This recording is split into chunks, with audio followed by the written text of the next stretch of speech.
What's going on, everybody? It's Matt with American 4WD. Hope you're having an awesome day. So today what I wanted to do was we did a video a while back on some of the upgrades and some of the updates to the Comanche. And so what I wanted to do is we've done a few more, and I wanted to kind of do the Comanche Walkaround Part 2, basically. So I'm going to take you through it, a few of the changes we've made, and yeah. So she's absolutely doing great, no issues to speak of, and we've made it progressively better. So one of the first things I want to touch on is in the last video, the Comanche Walkaround Part 1, I never even mentioned that this has frame stiffeners all the way down. I never mentioned that. So this does have frame stiffeners all the way down. I couldn't tell you the manufacturer. I completely forgot. But yeah, I wanted to throw that at you. And yes. So let's start off with the back. So number one, the tent's gone. I'm sure you've watched the gear video. The tent's gone. We didn't need it. We only used it one time, so we just got rid of it. The ass end was starting to sag a little bit, so that cured that up. But we just didn't need it. We weren't really overlanding that much. Weren't really camping out of it that much, so there's no point in it being there. We did get a set of max tracks to go up there. That way, if I was getting in the mud or rock crawling or things like that, we could get out of it. So I'm sure you've watched the video of me trashing the quarter panel. So we fabricated these guys from scratch. We really didn't know which direction we wanted to go with that, but it raised up the very edge of the bed. I believe the corner went all the way down to here, so we gained upwards of 5-6 inches of clearance with that, and welded it to the frame and also bolted it to the rear bumper. That way the rear bumper is removable. So this is a dirt bound rear bumper, and you can get dirt bound's corner armor that goes with this bumper, but I didn't like it. It was way lower. It matched the entire piece of the corner, and then on top of that, if you were to actually hit it, it would just tear apart the corner of the bed. So it was attached to the body. So this is attached to the bumper and the frame. So this is a lot stronger, and if it does get hit, it's not going to tear up any of this. It's just going to tear that up. If I'm shaky, sorry, it's like 30-something degrees outside.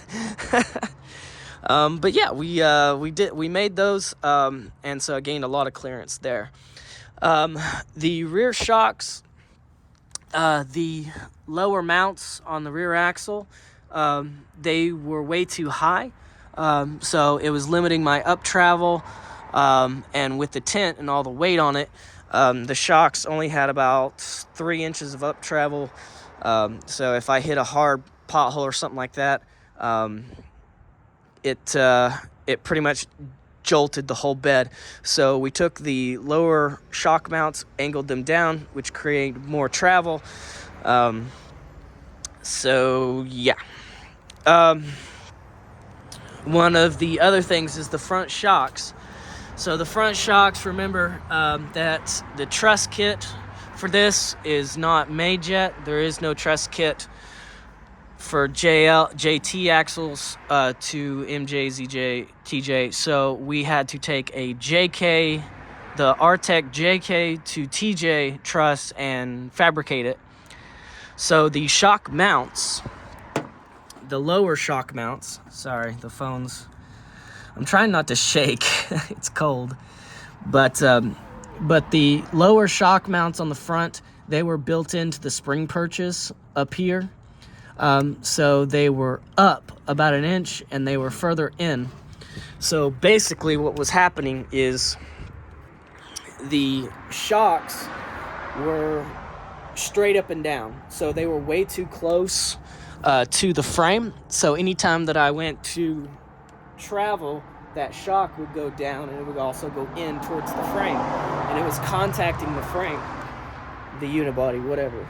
So what we did was we took some universal JK lower shock mounts and welded those in onto the axle and cut the JK truss mounts off. So basically what we've done is we've moved the lower shock. It was up here, so we moved it out about an inch and then down an inch. So that gave us sorry, a little bit more clearance between the shock and the frame. It gave us more clearance there. It decreased my down travel just a little bit, but that was okay. It was kind of retarded to begin with. But also it gave me a little bit more up travel as well. Same thing with the rear. It was severely limiting my up travel.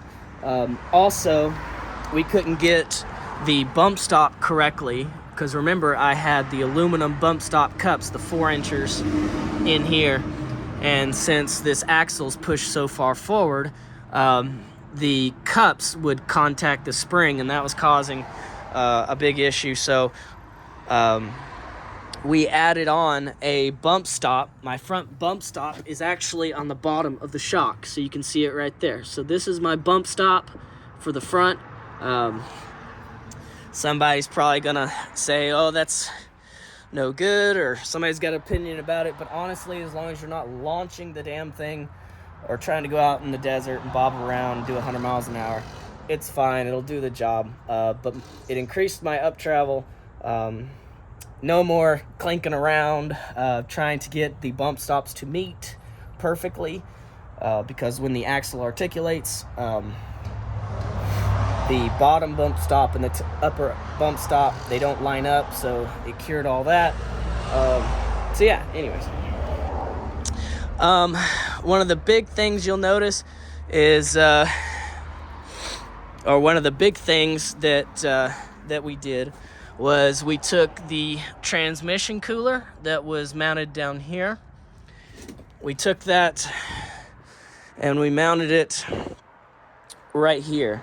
So weirdly enough, this had the Novak 4-row aluminum radiator. That radiator split, and so they sent us a new one, so thank you, Novak. They warrantied it out perfectly. But this aluminum radiator is actually narrower. It's actually smaller.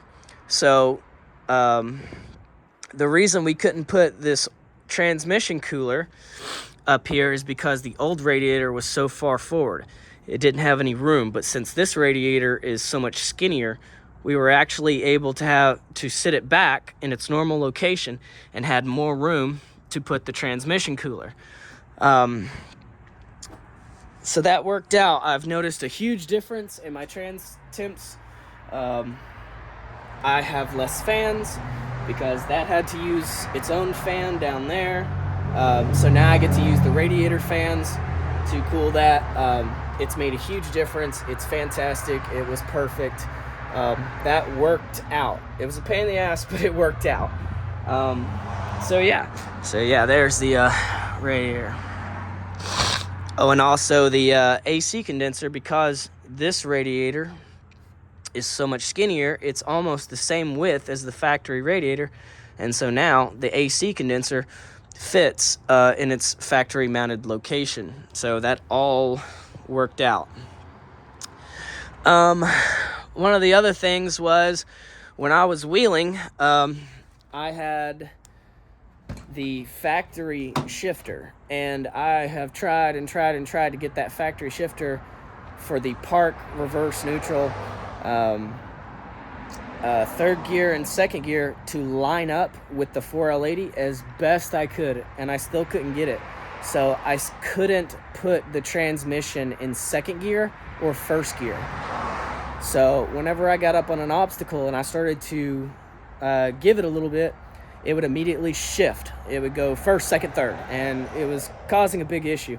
So changed out to B&M shifter. So we cut out the ashtray of the center console, cut a giant hole out, installed this, and that way I have park reverse, neutral, drive, third, second, and first.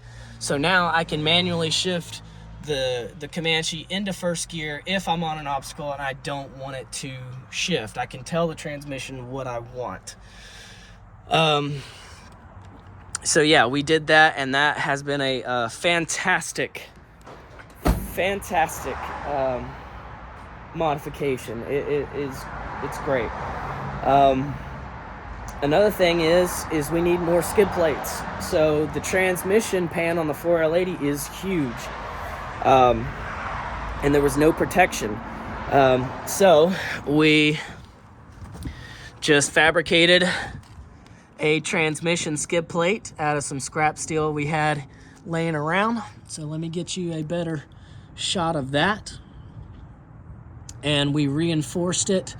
We drilled 2 holes. It's into the cross member. It ain't going nowhere, and that totally protects the transmission pan from any sort of damage. The very last thing that we've done, which I was hesitant to do, is the exhaust. So if you looked at the earlier Comanche videos, the exhaust was it was irking me because it was more or less half-assed, because I really didn't know how I wanted to do it, and there was a lot of issues with room and where I'm going to put it.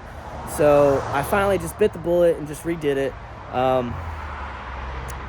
I love how the front part came out. I'm still not excited about the rear part, but it sounds so much better. I can actually hear myself think. Inside driving it is so much nicer, and I can tell a huge difference with my temperatures. So my transmission is not getting near as hot, not only because the cooler is up front now, but because I pretty much dulled it out further down the cab until I actually went into the Y. So I'll show you what that looks like.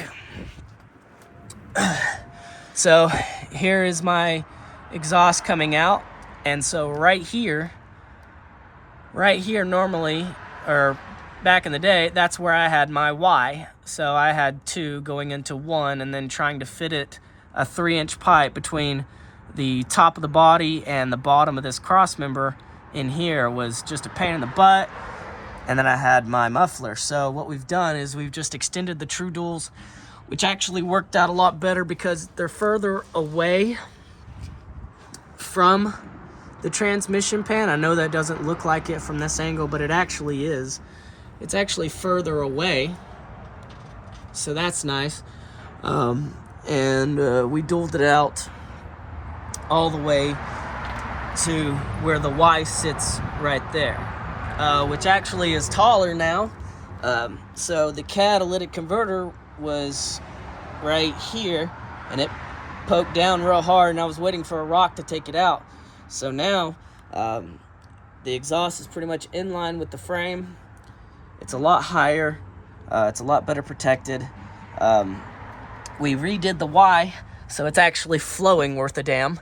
And then we finished out with the muffler all the way to the back of the back of the truck, instead of dumping right in front of the rear axle, instead of dumping right there, which was causing a lot of reverberation, a lot of noise, things like that. Now we have it dumped out to right at the back of the truck, so it's a lot quieter, and things like that. One more thing is that we have 3 fans on the truck. This fan would come on with ignition, and then these 2 guys were controlled by the Holley system. So the problem with that is that with everything going on in the truck, that fan, before you actually turned it on, that fan would draw a lot of electricity, a lot of voltage. So that was causing a problem with my radios, causing a little problem with my dash. It wasn't getting the full 12 volts. It was on ignition on. So every now and then my dash wouldn't come on, and then I'd have to reset it, and then it would come on. So it was causing some issues. Plus, the transmission cooler had its own fan, and that was on 12-volt ignition. So I had 2 fans before the engine even cut on or turned on. That was kicking on, plus the voltage it was taking for the Holley system and everything else. Pretty much there was too much sucking the juice before the engine was actually on and the alternator was turning. So what we did is we stuck this center fan is controlled by the Holley system. That comes on at 140, 150 degrees. And then these 2 guys, which is also the fan that cools my transmission cooler, those come on at like 180. And so I've noticed a huge difference. My transmission in the mornings, especially if it was cold, it would never get up to temperature. Before I got to work, and I drive about 30 minutes to work, it would still only be like 170 before I actually got to work. So now that I'm giving the transmission a little bit more time to heat up, I'm seeing normal temperatures, 180s, 190s. And so it's a lot healthier for the transmission and all that fun stuff. But I think that's it. We haven't really made any other severe changes to it. That's pretty much the main changes. And she's working great. She's absolutely fantastic. I love this truck.